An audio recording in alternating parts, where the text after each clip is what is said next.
Hello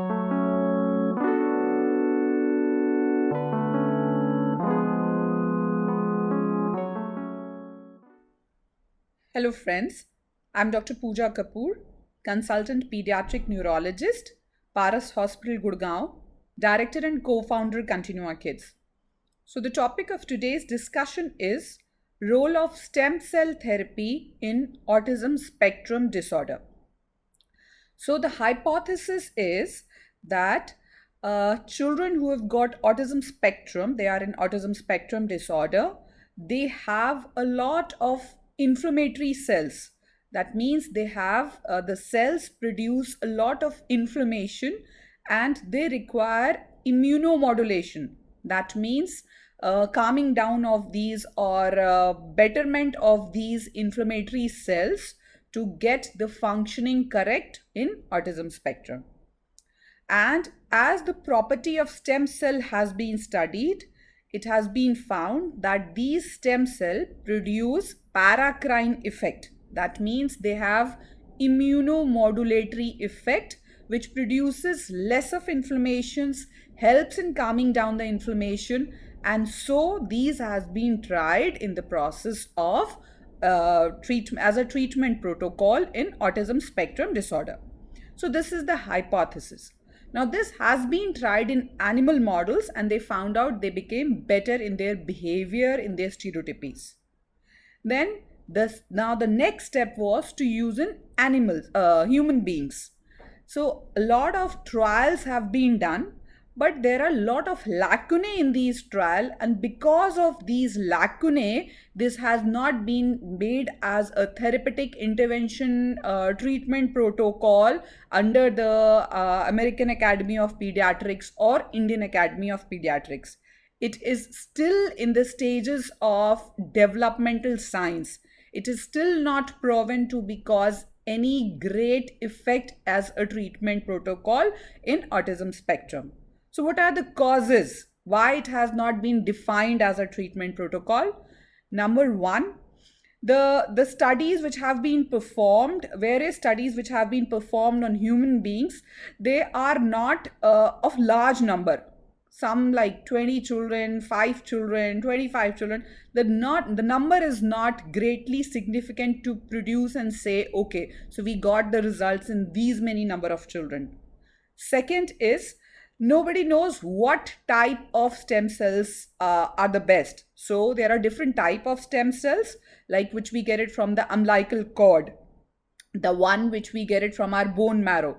So in the different trials, people have used different bone marrows and different stem cells derived from different places. So we still don't know which is the better one, which has, because all these derivations of stem cell from different sites have different properties. So we are not able to come to a unified conclusion which is the better one and which should be used. The third is whether autologous has to be used or allogenic has to be used. That means whether we can use the stem cell from the same child for which the stem cell has to be given, or we should get it from the donor. Donor means from different person the stem cell is derived and then put it to another child. So we still don't know which is a better variety. What are the concerns with vis-a-vis of allogenic as well as autologous transplant? The third is the next is the dose. We don't know the number of cells which we have to really put in, because in different studies the number has been varied. It is very different in each and every study. So we still don't know the exact dose, how much is beneficial. Next is in all the studies they have different time period of the judging of the after giving the dosing of the stem cell. The judging, like the effect has been studied. The variability is a variability in the time. So in few studies they have studied after 6 weeks, in some they have done it after a year. So we still don't know whether it is because the child became better because of as the age proceeded, or at what age, at what time exactly we have to study these children to find out the actual result of the effect of bone marrow stem cell transplantation. Similarly, we don't know which is the place from where we have to, which is the correct place to give these stem cell, whether this is intrathecal, that means through the spine, through the skin tissue, through the IV line, intravenous, we don't know. So various trials have been given through different ways. So another way is like all the studies or the trials which have been done, they have used different methodology of testing.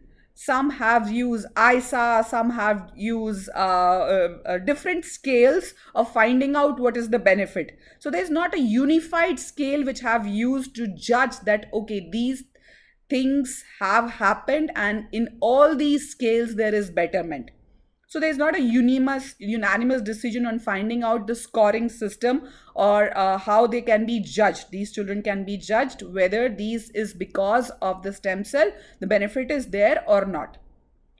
The other thing is we still don't know whether the benefit is because of the stem cell or all the therapies which have been given to the child, or as the age proceeds, the child itself become better. So we still don't know. There's no answer to this all. And because we don't have any answer to these, that is why the American Academy of Pediatrics, Indian Academy of Pediatrics, none of them endorses stem cell as a treatment modalities.